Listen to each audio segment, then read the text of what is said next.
Suresh drone తింటావా? 6th June రాత్రి ఒక 2 years పాప సిహెచ్ అగ్రహారం హ్యామ్లెట్ లో దొండవాక విలేజ్ రిలేటెడ్ జ్ఞానేశ్వరి అనే పాప మిస్ అయిందని పోలీస్ స్టేషన్ లో తెలిసి ఇక్కడికి వచ్చి వాళ్ళు కంప్లైంట్ తీసుకొని కేసు నమోదు చేయడం జరిగింది. అప్పుడే వెంటనే ఎఫర్ట్స్ అన్ని స్టార్ట్ చేశారు. పాప మార్నింగ్ అరౌండ్ 11:50కి మిస్ అయితే రాత్రి 8:30కి సమాచారం వచ్చింది పోలీస్ కి. రాగానే ఇమ్మీడియట్ గా ANS team, special party and also dog squad వచ్చి సెర్చ్ చేయడం జరిగింది. ఆ తర్వాత నెక్స్ట్ డే నుంచి ఎస్డిఆర్ఎఫ్ కూడా మా సెర్చ్ ఎఫర్ట్స్ లో పాల్గొన్నారు.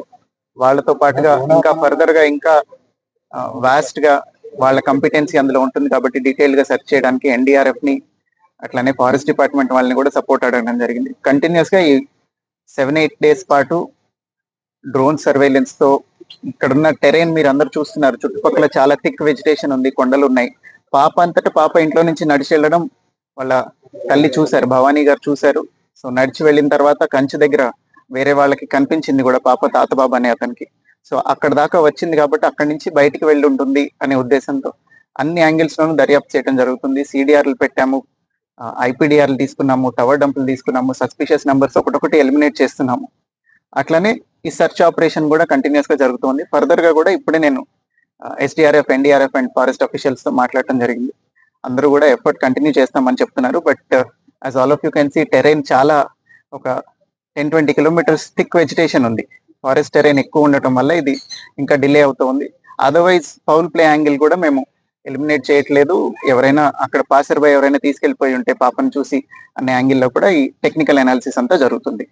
I request media to not circulate misinformation. కొంతమంది మీడియా కొంత మిస్ఇన్ఫర్మేషన్ కూడా స్ప్రెడ్ చేస్తున్నారు.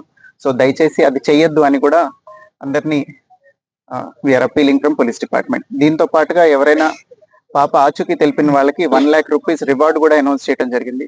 సో ఈ విషయాన్ని మీడియాలో వైడ్ గా సర్క్యులేట్ చేయండి. It is an appeal from police department. So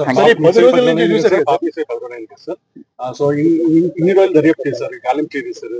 so missing కేసులో ఆలోచిస్తున్నారా, లేకపోతే ఎవరైనా కిడ్నాప్ చేశారన్న కోణంలో? అదేనండి, కిడ్నాప్ చేయడానికి ప్లాన్డ్ అబ్డక్షన్ అనేది అవకాశం లేదు. పాప అంతటా పాప నడిచెళ్ళటం చూశారు కాబట్టి అందరూ ఐ విట్నెస్లు ఉన్నారు కాబట్టి పాసర్ బై ఎవరైనా తీసుకెళ్లారా అనేది కూడా ఎలిమినేట్ చేయట్లేదు. పాసర్ బై ఎవరైనా తీసుకెళ్తుంటే అది టెక్నికల్ అనాలిసిస్ లో వెరిఫై చేయడానికి ట్రై చేస్తున్నాం. సీసీ ఫుటేజ్ తీసుకున్నాము, ఐపీడీఆర్ తీసుకున్నాము, టవర్ డంపులు తీసుకున్నాము. ఇవన్నీ అనాలిసిస్ ఇస్ ప్యారలీ గోయింగ్ ఆన్. ఖచ్చితంగా అండి, అడవి జంతువుల వల్ల కూడా ప్రమాదం ఉండే అవకాశం ఉంది. చిన్న పాప కాబట్టి, షీ వెయిస్ వెరీ లిటిల్ కాబట్టి ఏదన్నా వైల్డ్ యానిమల్ లాక్కొని వెళ్ళే అవకాశం ఉంది. దానికోసమే ఫారెస్ట్ డిపార్ట్మెంట్ ని రిక్వెస్ట్ చేసి వాళ్ళని కూడా రోపిన్ చేయడం జరిగింది. డ్రోన్ సెర్చ్ కంటిన్యూ అవుతుంది ఆ యాంగిల్ లో. 6 పాయింట్లు గుర్తించామన్నారు సార్. 2 days నుంచి కూడా ఎన్డీఆర్ఎఫ్ అన్ని బృందాలు కూడా మొత్తం అడివంతా చెల్లెట్ పెట్టారు సార్.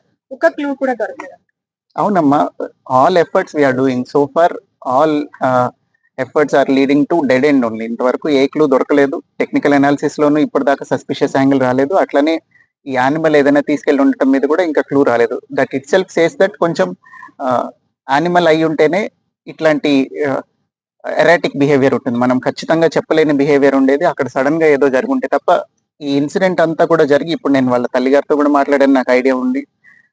ఆవిడ కూడా ఏం చెప్తున్నారు, భవానీ గారు అట్లనే గణేష్ గారు ఇద్దరు ఏం చెప్తున్నారంటే 30 minutes డ్యూరేషన్ లో జరిగిపోయింది. So it cannot be planned or orchestrated. So ఏదన్నా యానిమల్ తీసుకొని వెళ్ళాలి లేదా పాసర్ బై ఏదైనా చేసి ఉండాలి. ఆ రోజున బాగా వర్షం కూడా పడింది. ఈ టెరైన్ లో వర్షం పడితే కొంచెం గ్రావెల్ రోల్ అయి ఉండొచ్చు, ఏదైనా జరిగి ఉండొచ్చు. సో అన్ని యాంగిల్స్ లోనూ దర్యాప్తు కంటిన్యూ చేస్తున్నాం. ఇప్పుడు ఇక్కడ ఎంతమంది ఉన్నారో వీళ్ళందరూ మీకు ముందు నుంచి కనిపిస్తున్నారు. ఇవాళ వచ్చిన వాళ్ళు కాదు కదా వీళ్ళందరూ కంటిన్యూస్ గా 24/7 ఏ నిమిషం అయితే కంప్లైంట్ వచ్చిందో అప్పటి నుంచి, because it is a small kid, ఆహారం లేక చనిపోకూడదు. ఒకవేళ ఎక్కడైనా తప్పిపోయి ఇక్కడిక్కడే ఉండి ఆహారం లేక చనిపోతే అది చాలా బాధాకరమైన విషయం అని అప్పటి నుంచే చాలా ఎఫర్ట్స్ పెట్టడం జరిగింది. సో అన్ని యాంగిల్స్ ఇంకా పర్స్యూ చేస్తున్నాము. Both technical analysis and search will go on. కేసులో కీలకమైనది కుక్క. ఆ కుక్క చనిపోవడం పట్ల చాలా అనుమానాలు ఉన్నాయి. ఇదే చెప్తున్నానండి, మిస్ఇన్ఫర్మేషన్ స్ప్రెడ్ చేయొద్దు అని. కుక్క కూడా 3 రోజుల పాటు తప్పిపోయి వెనక్కి వచ్చిన తర్వాత ఇట్ లుక్డ్ వెరీ డిహైడ్రేటెడ్. మీరు అందరూ చూశారు, చాలా వీక్ అయిపోయి డిహైడ్రేటెడ్ గా ఉండింది. ఈ ఎండకి మనుషులే 2 రోజులు 3 రోజులు ఫుడ్ లేకపోతే ఉండలేరు. కుక్క డిహైడ్రేట్ అవటం వల్ల. అట్లనే ఫర్దర్ గా ఇంకేదైనా ఫౌల్ ప్లే కూడా మేము ఎలిమినేట్ చేయడం కోసమే కుక్కకు కూడా పోస్ట్ మార్టం చేశాము, ఆర్ఎఫ్ఎస్ఎల్ పంపించడం జరిగింది. ఆ రిపోర్ట్లో ఏదైనా వస్తే we will let you know. Thank you.